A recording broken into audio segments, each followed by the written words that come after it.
NBC 10 News at 6.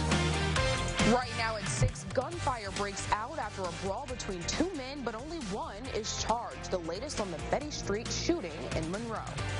And the city of Monroe has a $14 million surplus, but what are they going to do with it? We asked the mayor. Plus, the NCAA is allowing college athletes to get paid for the use of their image. We'll explain what that means. Thank you for joining us tonight. I'm Chelsea Jones. Michelle is off this week. Ouachita Parish Sheriff's Office has arrested a Monroe man in connection to a shooting that happened last night on Michael Circle. NBC 10's Isabel Albritton has been following the investigation and joins us now with the details. Chelsea, investigators say the shooting happened on Betty Drive after an earlier argument led 24-year-old Balaje Riley to James Warren's home. According to Ouachita Parish deputies, Riley shot Warren as Warren was standing in his yard. Police say Warren shot back, but they think that Warren's round hit someone inside a house on Michael Circle. That victim was taken to the hospital and is expected to recover. Warren is also in a local hospital recovering from a gunshot wound as well. Riley is charged with 2 counts of attempted second-degree murder, theft, and resisting an officer. His bond has not been set at this time. Police are continuing the investigation but have not said why. Warren is not facing any charges for his involvement in the altercation. For now, live in the studio is Isabel Albritton, NBC 10, your local news leader. Thanks, Isabel. Today, the Monroe Chamber of Commerce held their annual State of Local Government Day. It featured the city of Monroe and Ouachita Parish. The chamber heard reports from both Monroe Mayor Jamie Mayo and Ouachita Parish Police Jury President Shane Smiley. Mayor Mayo told the crowd that the Kansas Lane Connector is now fully funded. Additionally, the mayor says the city ended the fiscal year with a budget surplus of $150,000. Added with previous surpluses, that totals $14 million bucks. And we asked the mayor what the city will do with that, and here's what he had to say. We like to call that $14 million a rainy day fund, and of course that's not reoccurring. That's money that we've built up in addition to whatever our total budget for each and every year for 16 years, and so there are emergencies sometimes. As for Ouachita Parish, OPPJ President Shane Smiley told the crowd there are a lot of future projects that the parish could benefit from. Currently, the parish is applying for money to fix the $91 million worth of drainage projects across the parish that need attention. Another potential project is the Calhoun Technology Park right off of Interstate 20 at Highway 80. Smiley says they will hold off on smaller development projects some citizens have been asking for. One thing that we're not wanting to do currently is subdivide it up into small plots of land. We would like to keep it either in one large piece of property or divide it into 2 or maybe perhaps 3. But we're going to be very picky, if you will, when we look at what we're going to put there. Now let's take a look at some of the numbers in Ouachita Parish. 156,000 people live in that parish, and the OPPJ has an annual budget of $105 million. Right now, they only have $13 million in bond debt, and Smiley says of all those bonds, they are for road improvement projects. Well, here's an update to a story we brought you yesterday. The main runway at Monroe Regional is clear for takeoff. Airport Director Ron Phillips announced the, quote, repairs have been made. It was closed Monday while crews took care of a sinkhole at the end of the runway. In a statement, the airport thanked air travelers for their patience and apologized for any inconvenience. Well, doctors performing abortions in Alabama don't have to worry about going to jail next month. Today, the federal judge blocked the state's controversial bill that would have made it almost impossible for abortions to be legal. It was slated to take effect November 15th, becoming one of the most restrictive bans in the nation. It would have no exceptions for rape or incest and would put doctors who perform illegal abortions in prison for life. The goal was to challenge Roe v. Wade, the landmark decision that made abortion illegal in 1973. The Louisiana Department of Health's Office for Citizens with Developmental Disabilities is trying to change their system to give those with disabilities more support by updating its value-based payment model. NBC 10's Brian Briggs brings us more from the Roadshow meeting. Brian? Well, Chelsea, this pilot project is available not just here in the ArkLaMis, but across the nation. Paid for through a grant through the Center for Medicaid Services Medicaid Innovation Acceleration Program, the project provides a value-based program for home and community-based waiver providers. providers. If the providers can meet the requirements, they are then eligible for supplemental payments. Its goal is to tailor to the health and safety of those with disabilities, in addition to getting them more involved. When you shift from kind of just staying at home and watching TV and having staff support you to do that, to going out in the community, exploring your community, exploring how can I naturally hook up with friends and meet other people, it really takes a higher level skill to be able to do that. So staff need more training, and you need to be able to pair staff better. And so what we're looking at doing with our shift is incentivizing, providing an incentive to providers who are able to help people meet those outcomes. Now, today's roadshow is one of many that are being held throughout the state this month. And if you'd like to find out more information about this project, you can head on over to myarclemis.com. Live in the studio, Brian Briggs, NBC 10, your local news leader. Thanks, Brian. The NCAA is making a change to allow student athletes to be able to make money from their endorsement deals. Evan Brinkley talks to students about what they think. With Tuesday's landmark decision, the NCAA will begin working towards allowing student athletes from D1 to D3 to be paid for their image and likeness. In doing this, they say there are certain principles they want to keep, including viewing athletes as students first, not employees of a university, not paying athletes for performance or participation, and not letting money impact recruits or transfers. Penn State students weighed in on Tuesday's decision. I think it's fair that they should be able to profit off of their own likeness. I mean, the way any other student would be able to profit off of their own image or their own being. It's not them getting paid by the university per se, but it's getting paid for them being themselves, which I think is important for anybody. But not everyone agreed with the idea of letting college athletes be paid. It's actually not going to be terribly feasible.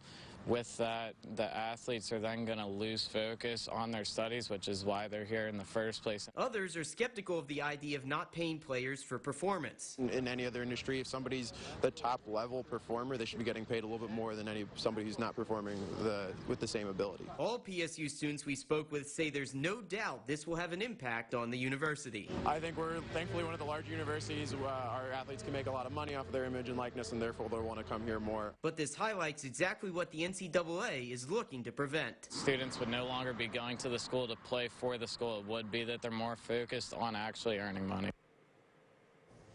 Right now, there's no timeline on when college athletes could begin to see that money. The NCAA says they're looking to get feedback from state and federal lawmakers to refine this initial proposal. Well, still to come, the Trump administration has a clear vision on the future of health care, but Democrats say it discriminates against certain patients. And millions of Californians still forced to evacuate after fires continue to burn through several counties. And across the region, we're waiting on our next cold front, and it'll bring some dramatic changes in terms of temperatures. It'll also bring more rainfall back into the region. A full look at the forecast as NBC 10 News at 6 continues. Eddie Rispone takes aim at fellow Republican Ralph Abraham. An ad released by Eddie Rispone is filled with, quote, baseless personal attacks. You know those ads you're running against me and my family are lies. When you stand up here and tell blatant lies to the good people of Louisiana, you're the politician, not me. We just can't trust phony Eddie Rispone. It's just not right. You know it.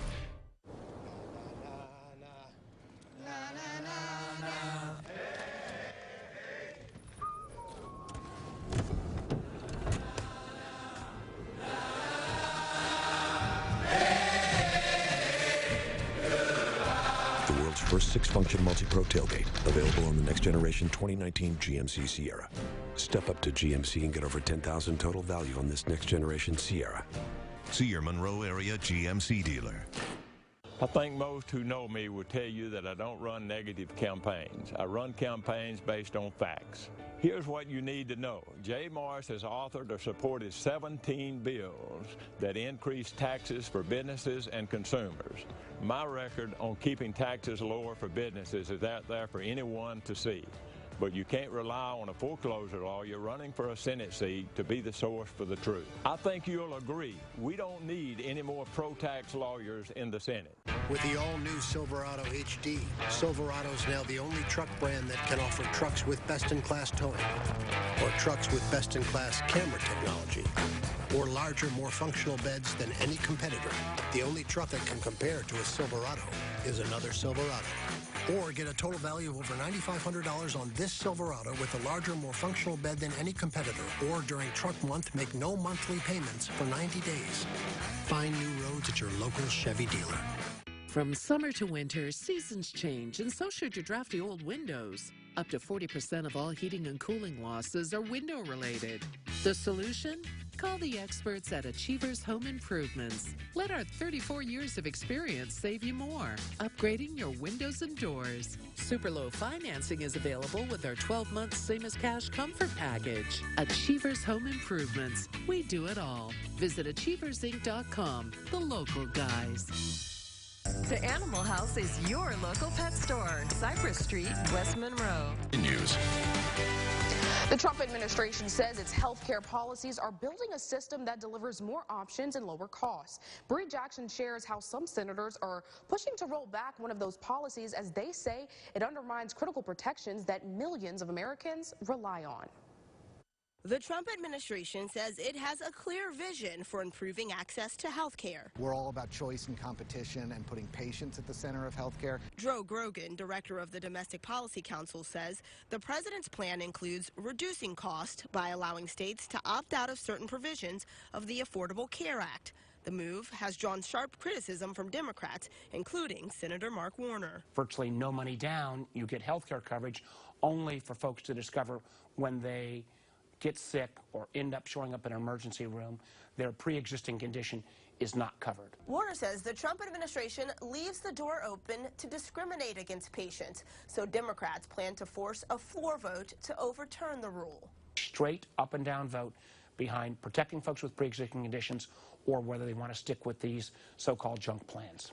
Supporters defended the administration's health care plan, saying the Senate should focus on efforts to reduce cost rather than put up roadblocks. And the Democrats don't like any of these states figuring out how to lower premiums and provide new options for their citizens to get health care. That's why they're fighting us. A vote on Warner's resolution is expected to take place on Wednesday.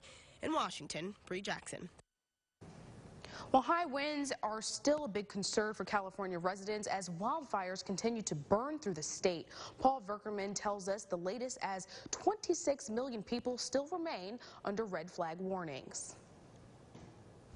It's a tale of two regions, northern and southern California. The Kincaid fire and the Getty fire, both unpredictable, both terrifying, both forcing people to flee. Oh my God, I'm so scared.